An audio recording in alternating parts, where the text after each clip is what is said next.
আমি একজন সৌদি প্রবাসী। আমি দীর্ঘ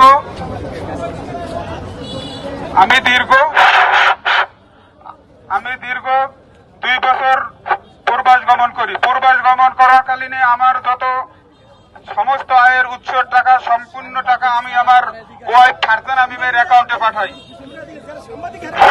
সে তার পরকীয়া প্রেমিক রুহুল আমিনকে নিয়ে আমার সমস্ত টাকা পয়সা নিয়ে পালিয়ে যায়। এক পর্যায়ে আমি এলাকার গণ্যমান্য ব্যক্তিবর্গের সাথে কথা বলার পরে তারা কোনো সমাধান করতে না পারায় আমি এক পর্যায়ে আইনের শরণাপন্ন হয়ে মামলা করার পরে ফারজানা আক্তার মিম এবং পরকীয়া প্রেমিক রুহুল আমিনের 2 জনের নামে ওয়ারেন্ট বের হয়। ওয়ারেন্ট হওয়ার পরে পরকীয়া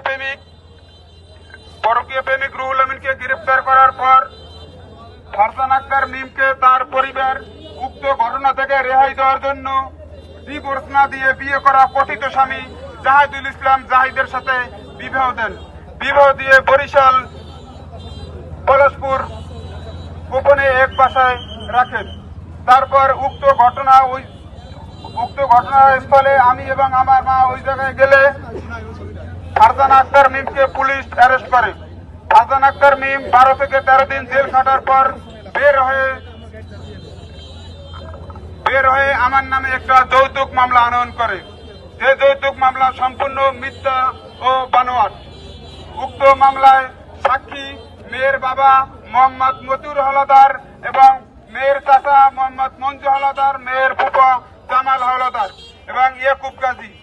উক্ত ঘটনার সম্পূর্ণ তদন্ত করে আমি আমার সম্পূর্ণ টাকা ফেরত চাই এবং ফারজানা আক্তার মিমের বিচার চাই, পরকীয়া প্রেমিক রুহুল আমিনের বিচার চাই এবং ডিভোর্স না দিয়ে বিয়ে করা কথিত স্বামীর সবার বিচার চাই।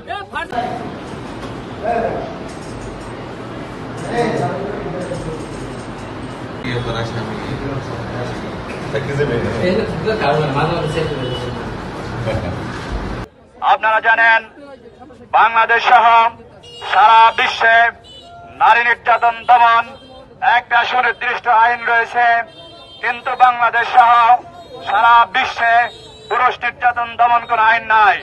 আর এই আইন না থাকার কারণে আজকে ফারজানা আক্তার মিমের মতো মেয়েরা আজকে তারা স্বামীর কষ্টার্জিত অর্থ লোপাট করে উল্টো এই স্বামীকে মিথ্যা মামলায় ফাঁসিয়ে দিচ্ছে।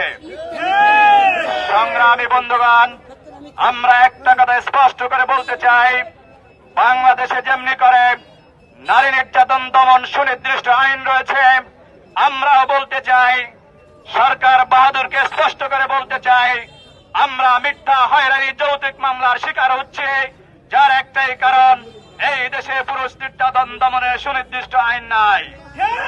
সংগ্রামী বন্ধুগণ, আমরা শুধু সকল নারীকে উদ্দেশ্য করে বলতেছি না, আমরা এই দেশের দুষ্কৃত অসৎ নারীকে উদ্দেশ্য করে বলতেছি, আপনারা সাবধান হয়ে যান।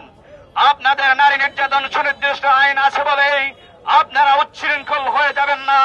যত্র তত্র স্বামীর কষ্টার্জিত টাকা লোপাট করে উল্টো স্বামীকে মিথ্যা মামলায় ফাঁসিয়ে দেওয়ার চেষ্টা করবেন না।